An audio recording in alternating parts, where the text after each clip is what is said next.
Le continent américain entre tension et intégration régionale. Il s'agit ici du premier chapitre consacré à l'Amérique au sein du thème qui porte sur les dynamiques géographiques des grandes aires continentales. Il faudra adopter un regard global et synthétique sur l'ensemble du continent américain et rappeler quelques grandes idées que nous allons résumer ici.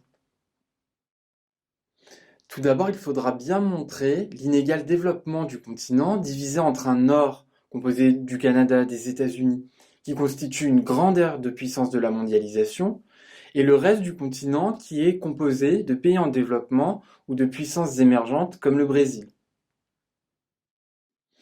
Ensuite, il faudra insister sur la grande diversité de ce continent que l'on peut voir dans plusieurs domaines, au niveau économique, au niveau social, au niveau culturel, au niveau politique, et à différentes échelles, que ce soit au sein des pays ou au sein des métropoles, par exemple. Enfin, il faudra analyser les différentes tentatives d'intégration du continent américain et le déploiement de l'impérialisme des États-Unis qui le considère traditionnellement comme une chasse gardée et ce qui a pu entraîner des tensions, notamment en Amérique latine. Ces constats expliquent la problématique que nous allons développer tout au long de ce chapitre. Quelles sont les dynamiques d'intégration à l'œuvre sur le continent américain et quelles tensions subsistent-ils sur ce continent? Nous répondrons à ces questions en trois parties, en voyant tout d'abord que le continent américain est un continent contrasté, puis que c'est un continent soumis à de nombreuses tensions, et enfin nous nous intéresserons aux tentatives concurrentes d'intégration à l'échelle continentale. Première partie de notre sujet sur le continent américain, ses tensions et ses tentatives d'intégration, nous allons voir que ce continent américain est un continent contrasté.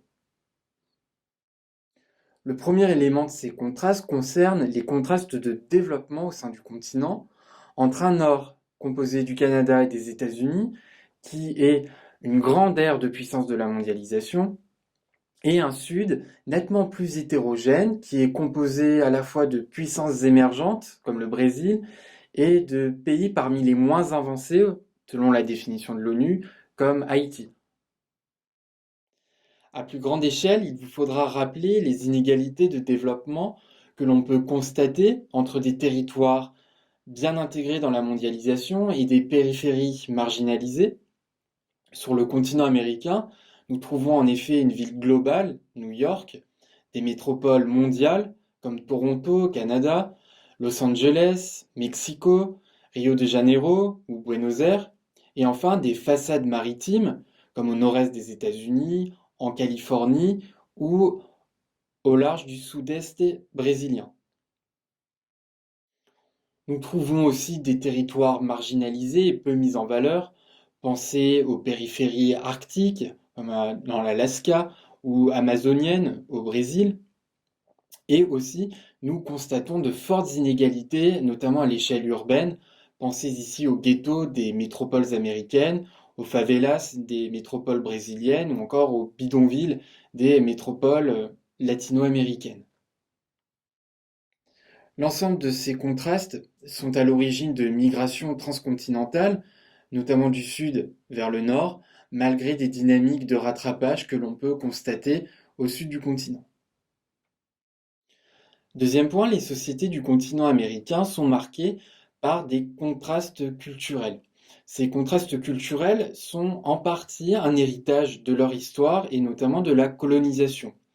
Anglo-saxonne dans la partie nord du continent et ibérique, portugaise et espagnole dans la partie sud. Dans ce tableau des sociétés américaines, il ne faudra pas oublier les Amérindiens, qui ont été plus ou moins intégrés dans les différents États du continent et qui sont aujourd'hui des populations plus ou moins développées, et enfin les populations afro-américaines, dont la présence sur le continent s'explique par le système esclavagiste sur lequel reposait la colonisation. Ces populations afro-américaines sont particulièrement importantes dans les Antilles, au Brésil et enfin aux États-Unis. Enfin, nous constatons une diversité et même une instabilité des formes politiques sur le continent américain. Déjà, il faut rappeler que la démocratie est largement majoritaire sur le continent américain, malgré la persistance de quelques régimes dictatoriaux à parti unique, comme sur l'île de Cuba. Ceci n'empêche pas la persistance de forts antagonismes idéologiques entre, d'un côté, le modèle libéral et capitaliste promu par les États-Unis et certains de ses alliés, comme la Colombie, et des États qui sont réfractaires à ce modèle. Nous pouvons penser ici au Venezuela. Enfin, certains États américains sont fragilisés par la persistance de guérillas.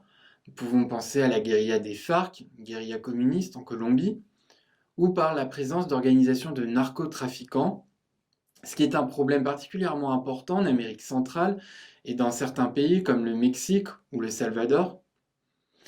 Et donc pour conclure, nous voyons que le continent américain est bien marqué par sa diversité.